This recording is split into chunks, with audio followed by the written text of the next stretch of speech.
Hello students, very very good morning. Welcome to BPSC concept वाला। मैं हूं प्रिय रंजन। आज के सेशन में हम लोग डीआई के बारे में जानेंगे, है ना। अभी आने वाले दिनों में हम लोगों का 71वीं का मेंस का एग्जाम है, जिसके अंदर डीआई एक काफ़ी बढ़िया रोल प्ले करता है।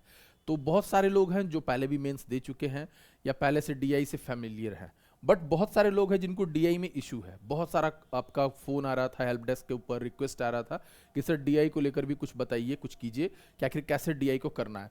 तो उसी के बारे में आज हम लोग जानेंगे कि आज क्या ऐसा होने वाला है आज के सेशन में। तो चलिए, डीआई के अंदर पहले हम लोग थोड़ा सा एक ओवरव्यू कर लेते हैं, एक समझ लेते हैं कि आखिर डीआई में मतलब क्या है, क्या पूछता है, कैसे पूछता है, कौन सा पेपर में होता है, ये कितना इसका वेटेज होता है, सारे कुछ इसको इसके अंदर देख लेते हैं। देखिए, ये जो डीआई है, डेटा इंटरप्रिटेशन, ये आपको जीएस 1 के अंदर पूछता है ना। जीएस 1 के अंदर, जीएस 1 के अंदर का ये जो है डेटा इंटरप्रिटेशन, ये टोटल 72 मार्क्स का आता है। 72 मार्क्स। बात है कि सर ये इतना इंपॉर्टेंट क्यों हो जाता है, ताकि सब लोग जो है इसी की चर्चा कर रहे हैं उसके ऊपर भी आते हैं। 72 मार्क्स का ये पूछता है और इसके अंदर दो क्वेश्चंस आते हैं, क्वेश्चन नंबर 1 और 2, है ना। इसके अंदर ए और बी होता है, इसके अंदर ए और बी होता है। आइदर रहता है, आइदर वन, इसमें से कोई एक आप बनाइए, इसमें से कोई एक बनाइए, है ना। जैसे यहां से एक क्वेश्चन बनाना है और यहां से एक क्वेश्चन बनाना है। तो टोटल जो है यहाँ 5 क्वेश्चन और यहाँ 5 क्वेश्चन, यानी ये टोटल 10 क्वेश्चन या फिर 6 और 4 के रेशियो में भी रहता है ना। तो इस तरीके से ये क्वेश्चन जो है जीएस 1 के अंदर पूछा जाता है। वेटेज की बात करें तो ये 72 मार्क्स का पूछा जाता है और ये जीएस 1 के अंदर है। और डीआई का काफ़ी बढ़िया रोल होता है, क्यों? क्योंकि ये मैथमेटिक्स से रिलेटेड है, तो इसमें आप 72 आउट ऑफ 72 ला सकते हैं। अब बात है सर लाया जा सकता है, तो कैसे लाया जा सकता है, तो इसके बारे में भी आएंगे कि किन किन चीज़ों का ध्यान रखना होगा हम लोगों को, कैसे इसमें 72 आउट ऑफ 72 हम लोग ला सकते हैं, है ना। चलिए आगे बढ़ते हैं। इसके बाद है इवोल्यूशन ऑफ डिफिकल्टी। देखिए, जो इवोल्यूशन ऑफ डिफिकल्टी है डीआई के अंदर, जो चेंजेस हुए हैं, जैसे अब तक जो 69वीं के अंदर हम देख रहे थे हम लोग कि 69वीं के अंदर जो भी पूछा जा रहा था, ये एक खास पैटर्न को फॉलो किया जा रहा था। यानी 67, 68, 69 सारा जो पूछा जा रहा था, एक खास पैटर्न को पूछा जा रहा था। ऐसा मैं इसलिए कह रहा हूं कि अगर आप देखोगे तो 68 और 69 का क्वेश्चन का जो पैटर्न रहा है वो एकदम ऑलमोस्ट इक्वल रहा है। इक्वल कैसे? आप देखोगे, आप सबके पास पीवाईक्यू है, आप वहां से देख सकते हो। एक इनकम एक्सपेंडिचर वाला क्वेश्चन 68वीं में भी है, 69वीं में भी है, ठीक है। बट 70वीं के अंदर थोड़ा सा चेंजेस मिलता है। यानी जैसा कि अभी हम लोग बीपीएससी को जान रहे हैं, कमीशन जो है अपना, कमीशन जो है वो धीरे धीरे अपने आप को अपग्रेड कर रहा है। एक टाइम था कि पहले लोग जो है वन लाइनर ही पढ़ते थे और वन लाइनर पढ़कर ही प्रीलिम्स क्लियर हो जाता था, बट ऐसा भी आपने देखा 71वीं के अंदर जो है पैटर्न चेंज हुआ है। तो उसी तरीके से मेंस के अंदर भी यहाँ से यहाँ जो है जंप कर रहा है पैटर्न। क्या जंप कर रहा है कि अब तक एक खास पैटर्न को फॉलो किया जा रहा था कि अगर आप कंसिस्टेंटली प्रैक्टिस कर रहे हैं, आपने अच्छा खासा जो है लगभग 30-35 सेट प्रैक्टिस कर लिया है, कैलकुलेशंस आपकी ठीक है, तो आप इजीली यहाँ 72 आउट ऑफ 72 ला सकते थे, ठीक है। लेकिन अगर कुछ कम भी रहे हैं तो काम बन जाता था। बट आपके पैटर्न में एक ये चीज देखने को मिल रहा है कि आपको अगर सिलेक्शन चाहिए और सिलेक्शन विथ गुड मार्क्स चाहिए, गुड रैंक चाहिए आपको, तो आपको यहां 72 में 72, 72 आउट ऑफ 72 लाना होगा। ऐसा इसलिए कह रहे हैं, जैसे अभी 70वीं का जो एग्जाम हुआ अपना मेंस का, तो 70वीं के मेंस के अंदर हम लोगों ने बहुत सारे स्टूडेंट से बात किया, जो भी थे सब लोगों ने बताया कि सर ये जो पैटर्न था, जो चेंजेस जो हुए हैं, वो क्वेश्चन का स्टैंडर्ड क्या है, थोड़ा सा अपग्रेड कर दिया गया है। और मैं आपको बता रहा हूं कि जिन लोगों ने भी 70वीं के अंदर डीआई को बढ़िया से बनाया है और सही समय पे बनाए हैं, और 72 आउट ऑफ 72 जिनके भी मार्क्स बन रहे हैं, उनको बढ़िया से एकदम तय है कि उनका सिलेक्शन जो है पक्का है, सिलेक्शन जो है वो पक्का है। और इतना ही नहीं है, बढ़िया रैंक से सिलेक्शन होगा। तो अगर आपको सिर्फ सिलेक्शन चाहिए तो फिर ठीक है। अगर आपका है कि नहीं सर हमको सिलेक्शन चाहिए और एक बढ़िया रैंक से चाहिए, हमको बढ़िया पोस्ट चाहिए, तब आपको यहाँ 71वीं मेंस के अंदर, 71वीं मेंस के अंदर आपको 72 में 72 लाने होंगे। इस बात को आप लोग क्लियर समझ लीजिए कि अगर आपको सिलेक्शन चाहिए और साथ में बढ़िया रैंक चाहिए, बढ़िया पोस्ट चाहिए, तो इसके लिए आपको 72 आउट ऑफ 72 लाने होंगे। जो चेंजेस हुए हैं, जो पैटर्न में बदलाव आया है, जो क्वेश्चन के स्टैंडर्ड को बढ़ाया गया है, कुछ कुछ नए चीज़ों को ऐड किया बीपीएससी, उसके बारे में भी हम लोग जानेंगे कैसे उसको टैकल करना है ना। देखिए, डिफिकल्टी जो जंप हो रहा है 70वीं के अंदर, अभी जैसे अब बात करें 70वीं में, देखिए 70th के अंदर, तो क्वेश्चन का क्या लेवल हो जा रहा है कि 4 क्वेश्चन है टोटल, है ना। जैसा अभी मैंने बताया, ए बी यहाँ रहता है और ए बी यहाँ रहता है क्वेश्चन नंबर 1 और 2 में। आपको क्या है कि डीआई के अंदर सबसे पहले ये देखना होगा कि सर सही डीआई हम लोगों से चूज हो, क्योंकि देखिए बनने वाला ये चारों डीआई है, मैं ऐसा नहीं कह रहा हूं कि ये नहीं बनने वाला है, इजीली आप आराम से बना सकते हैं, बट ये लेंदी है। कैसा है? लेंदी है, ये टाइम टेकन है। आप बना सकते हैं बट बहुत टाइम लगेगा, है ना, बहुत टाइम लगेगा। तो आपको इस चीज से बचना होगा। अब अगर आप पूरा टाइम यहीं लगा दीजिएगा तो फिर बाकी जो आपका जीएस का पेपर है, जीएस 1 के अंदर आर्ट एंड कल्चर या फिर जो भी टेम्पररी इश्यूज वगैरह पूछे जाते हैं, तो उस पर आप कैसे फिर आइएगा, उसको फिर कैसे बढ़िया कीजिएगा। तो इसको हम लोगों को क्या करना होगा कि प्रैक्टिस के तौर पर, वो आगे हम लोग बताते हैं, प्रैक्टिस के तौर पर इसको आपको कम से कम समय में निकालना होगा, है ना।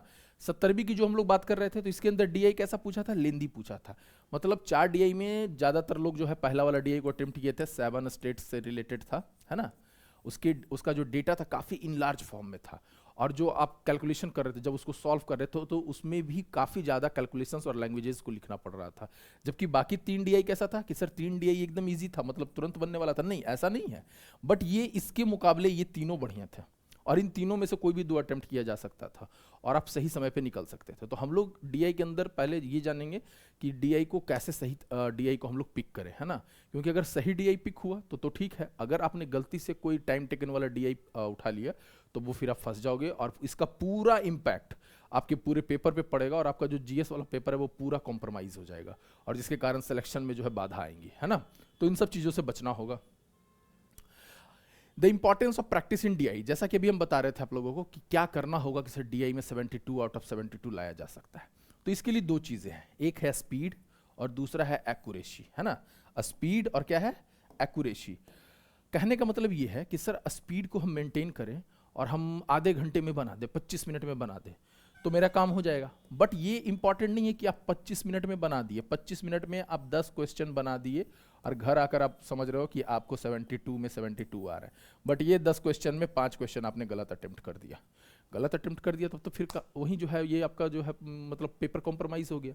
5 क्वेश्चन का मतलब है कि आपका 36 नंबर गया हाथ से, है ना। तो ये 36 नंबर तो फिर आप माइनस में चला गया, फिर आ नहीं सकता है। तो इन सब चीज़ों से बचना होगा। स्पीड के साथ साथ हम लोगों को एक्यूरेसी मेंटेन करना होगा। एक्यूरेसी में भी सेम चीज़ है कि सर हम लोग एक्यूरेसी मेंटेन करेंगे, एकदम 10 में 10 क्वेश्चन सही करेंगे। अब 10 में 10 क्वेश्चन आप सही तो कर दिए, है ना, बट इसमें क्या किए कि आप टाइम ले लिए 1 घंटा 5 मिनट या 1 घंटा, तो फिर फायदा नहीं है। फिर जो है टाइम कम रहेगा, एग्जाम का प्रेशर ऐसा रहेगा कि फिर आप जो जानता हुआ चीज़ है उसमें भी आप गलती करोगे। जो आप राइटिंग स्किल्स दिखा सकते हो उसको भी नहीं दिखा पाओगे। जो बाकी जीएस वाला पेपर है आप बढ़िया आंसर नहीं लिख पाओगे उसमें, फिर आपका जो है ये पेपर गड़बड़ा जाएगा।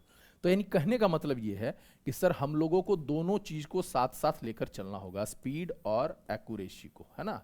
एक्यूरेसी को यानी कम समय में भी बनाएंगे सर, और ज़्यादा से ज़्यादा मार्क्स बढ़िया, मतलब 72 में 72 हम लोगों को लाना होगा, है ना। स्पीड विथ एक्यूरेसी से। स्पीड यानी कंसिस्टेंटली प्रैक्टिस, आपको हर टाइप्स के क्वेश्चन करवाए जाएंगे, जितने टाइप्स के अब तक ने बीपीएससी पूछा है वो भी, और अगर एक स्टैंडर्ड ऊपर यानी बीपीएससी कहाँ और ऊपर तक ले जाकर 71वीं में अगर कुछ नया पुटअप करते हैं क्वेश्चन के अंदर तो क्या पूछ सकता है। तो हम लोगों को उस लेवल तक जाना होगा कि अगर एग्जाम के अंदर कोई पैटर्न चेंज भी होता है तो हम लोगों को मतलब सिचुएशन में पैनिक नहीं होना है, परेशान नहीं होना है, हम लोग ईजिली टैकल करके निकल जाए, है ना। चलिए, इसको लेकर जो है जब आप लोगों का रेगुलर रिक्वेस्ट आ रहा था कि सर डीआई के लिए कुछ कीजिए, हम लोगों को प्रैक्टिस कहाँ से करें, बहुत सारे बच्चे इस चीज़ में कन्फ्यूजन में थे कि सर कौन सा बुक से बना लें, सर कहीं कोई कोर्स है तो हम वो कर लेते हैं। उसको लेकर हम लोगों ने ये लाया है निपुण। ये देखिए, ये जो निपुण है ये हमारा जीएस प्रोग्राम है, ये आंसर राइटिंग प्रोग्राम है, डिटेल्ड इवैल्यूएशन होते हैं इसके अंदर।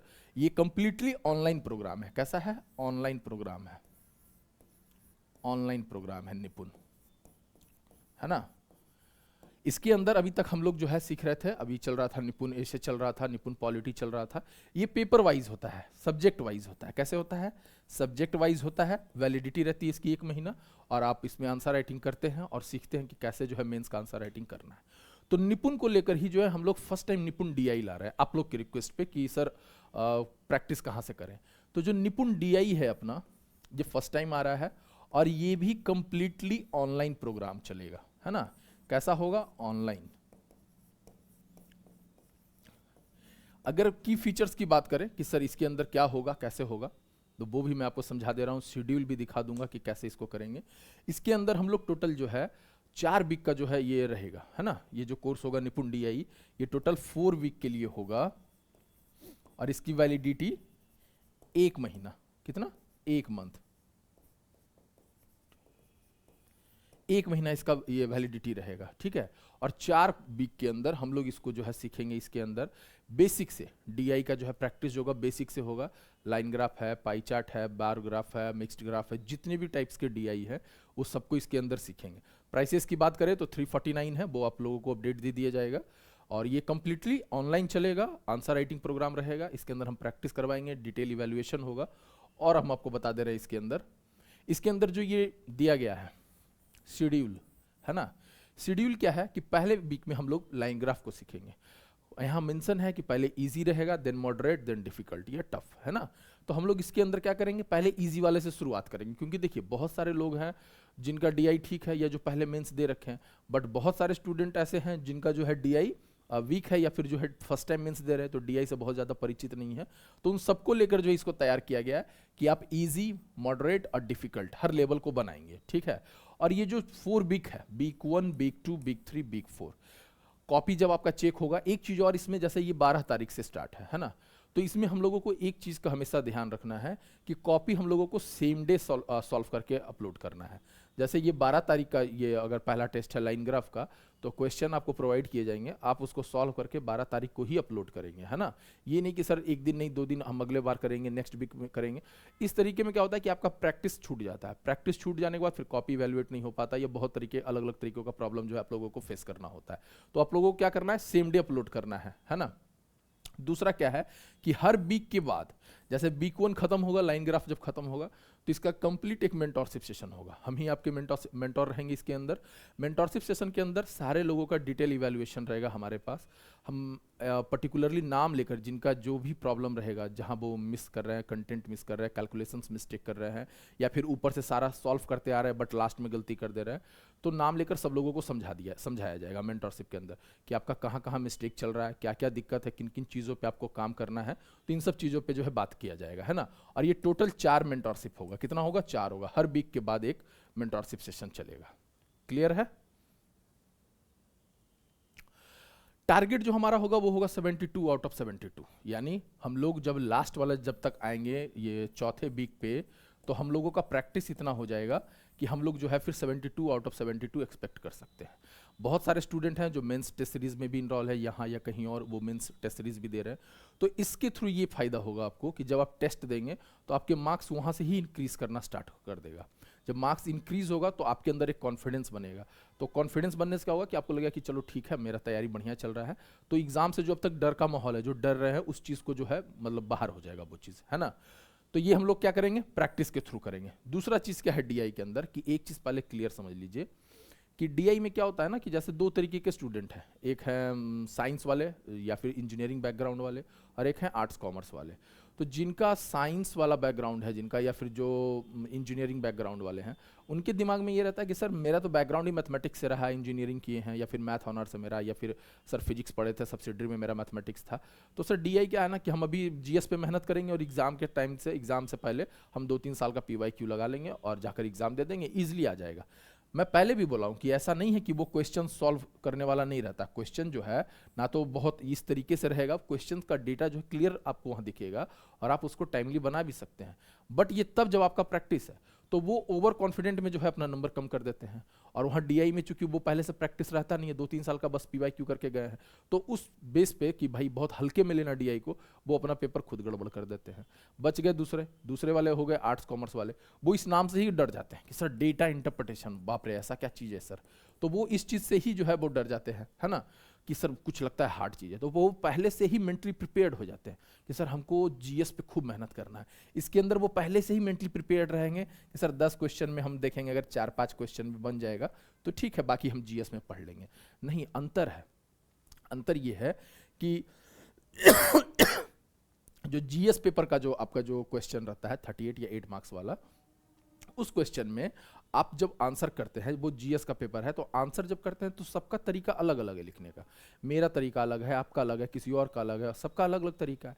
और जब एग्जामिनर कॉपी चेक करता है तो वो एक ही क्वेश्चन का सब वैरायटी में अलग अलग आंसर पाता है, ठीक है। तो वो उसको जो मिला, जो वो चाह रहा है, अगर आपके आंसर क्वेश्चन को सेटिस्फाई कर रहे हैं तो वो ठीक है, 38 में 30 मार्क्स भी मिलेगा, 35 भी मिल सकता है, 25-20 कुछ भी मिल सकता है। वहाँ अपना जोर नहीं है कि भाई एग्जामिनर को मेरा लिखा हुआ पसंद आना चाहिए, है ना। लेकिन ये क्या है, ये कंप्लीटली मैथमेटिक्स बेस्ड होता है। कैसा है? मैथमेटिक्स है। तो इसके अंदर अगर आप सही से कैलकुलेशन किए हैं, लैंग्वेजेस को लिखे हैं, फाइनल आंसर आप दिए हैं, तो फिर सबके मार्क्स इसमें बनेंगे। इसके अंदर जो है मार्क्स कटने का कोई चांस नहीं है। इसमें ये चीज़ नहीं है कि सर वो वाला कंटेंट मिस हो गया, हम जो है ये वाला जो है नहीं डाल पाए या वो नहीं कर पाए, इस तरीके का ऐसा कुछ नहीं है। हम लोग बचपन से सीखते आएंगे सर मैथमेटिक्स एकमात्र ऐसा सब्जेक्ट है जिसके अंदर 100 में 100 लाया जा सकता है, और लाए भी हैं। हम रहें या आप लोग रहें, आप लोग में से भी बहुत सारे लोग हैं जिनका मैथ में 100 में 100 रहा होगा स्कूल टाइम में, कॉलेज टाइम में, है ना। तो ये क्या है कि इसके अंदर ईजिली लाया जा सकता है। तो अगर इसके ऊपर हम लोग अभी थोड़ा वर्क कर लें तो हम लोग अभी से तैयार रहेंगे कि सर GS1 के अंदर मेरा 72 नंबर रखा हुआ है, बाकी मेरा जो है GS के ऊपर मेहनत चलेगा, एसए के ऊपर चलेगा, ये GS2 के ऊपर चलेगा। तो इसको जो है आप अपना स्ट्रेंथ बनाइए, है ना, स्ट्रेंथ बनाइए। और अगर बढ़िया सिलेक्शन, बढ़िया रैंक चाहिए सिलेक्शन के साथ साथ, सर मुझे बढ़िया रैंक और बढ़िया पोस्ट चाहिए, देन आपको 72 में 72 लाने होंगे, और लाया जा भी सकता है, बहुत लोगों ने लाया भी है।